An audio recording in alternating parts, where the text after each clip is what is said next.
Bismillahirrahmanirrahim. Assalamualaikum warahmatullahi wabarakatuh. Selamat datang di channel Puyuh Bandung. Bersama saya Dedi, si anak kandang bedegong. Saya di sini berada di Jikong Quail Farm, peternakan puyuh jekong yang berada di Jelekong, Bandung, Kabupaten Bandung. Hari ini saya ingin berbincang, sharing mengenai masalah mesin tetas yang sampai hari ini beberapa orang menyebutnya mesin tetas sesat, termasuk saya gitu kan. Kenapa disebut mesin tetas sesat? Karena prinsip dasarnya keluar dari teori yang selama ini kita kenal. Kalau saya bilang di luar pakem penetasan, makanya beberapa orang langsung klaim wah ini teorinya teori sesat nih gitu kan.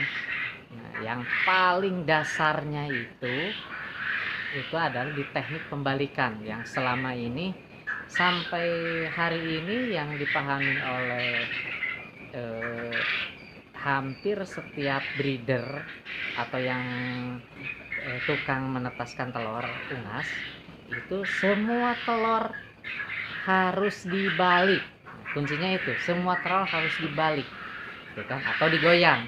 Nah, teori ini ternyata bisa dipatahkan gitu kan. Bukan dipatahkan sebetulnya, ya masuk menambah wawasan saja lah kalau menurut saya gitu kan. Dimana yang tadinya tidak harus, yang tadinya harus dibalik, ini jadi tidak perlu dibalik. Nah, teori biasanya itu kita melakukan pembalikan itu minimal 3 kali gitu kan. Lebih banyak lebih bagus, makanya beberapa mesin itu full otomatis itu ketika per 3 jam itu telur digoyang gitu kan. Ada goyang gini, ada yang gini gitu kan, macam-macam. Nah, yang kita bicarakan saat ini adalah mesin tetas statis, yang mana itu kita tidak perlu bolak-balikan telur lagi gitu kan. Kita simpan selesai, seperti itu. Walaupun dari awal itu, dari tahun kemarin itu mungkin ya 2 tahun yang lalu lah gitu kan, ini perdebatan panjang kalau menurut saya, dan ujung-ujungnya pembulian gitu kan. Nah, tapi setelah saya coba terutama menggunakan puyuh ya, telur puyuh di Jikong ini, alhamdulillah bisa netas gitu kan. Dan rekor, walaupun untuk saat ini rekor tertinggi daya tetas telurnya itu di angka 68%. Bagi saya ya luar biasa gitu kan, tanpa harus membalik ketika kita memasukkan telur pada mesin yang bodinya itu dari styrofoam gitu kan.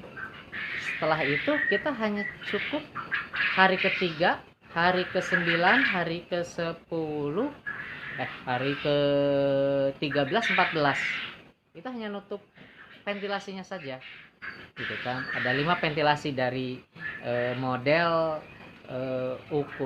styrofoam ukuran 50x40 gitu, di atasnya. Dan yang sekarang dikembangkan juga tanpa air, untuk kelembabannya mengandalkan ruangan sekitar. Nah, bagi saya kita kenapa menggunakan mesin tetas statis styrofoam ini? Yang pertama, kita tidak perlu membolak-balikan telur, gitu kan?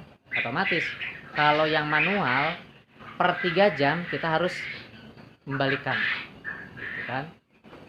Yang kedua, irit listrik, karena kita hanya menggunakan lampu Chiyoda Hyper. Kalau ditulisannya 5, pada kenyataannya itu adalah 15 watt, gitu kan? Dan itu di setting suhu 37,8 maksimumnya itu kan, paling bawah 37,5. Itu cukup hanya satu lampu saja.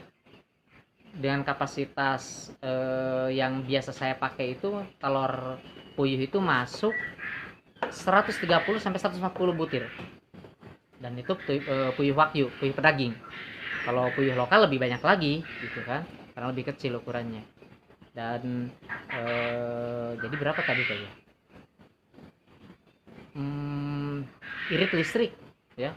Yang keduanya ya jelas murah mesinnya, gitu kan. Kita menggunakan termostat, apa namanya ya, termostat yang sederhana seperti inilah, kayak gitu.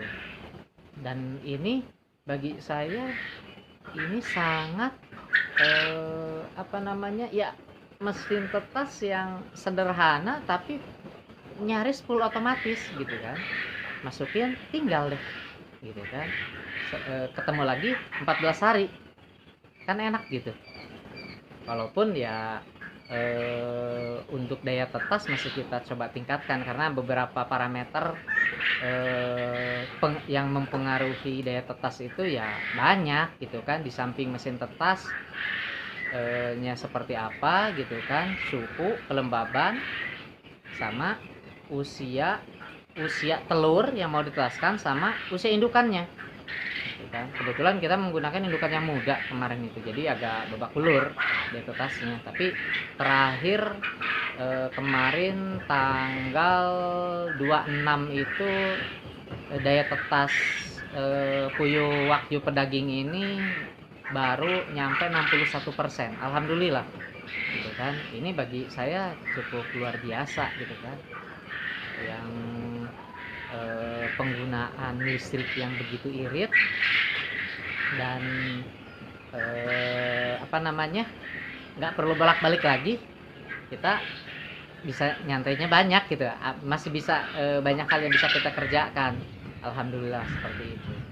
Nah ya, sekalipun demikian, yang tidak setuju ya sah-sah saja ketika bahwa telur itu harus dibolak-balik bagaimanapun juga, karena alaminya begitu, betul kan. Tapi kita buka bagaimana sih kunci kenapa telur ini bisa menetas, gitu kan, tanpa bolak-balik.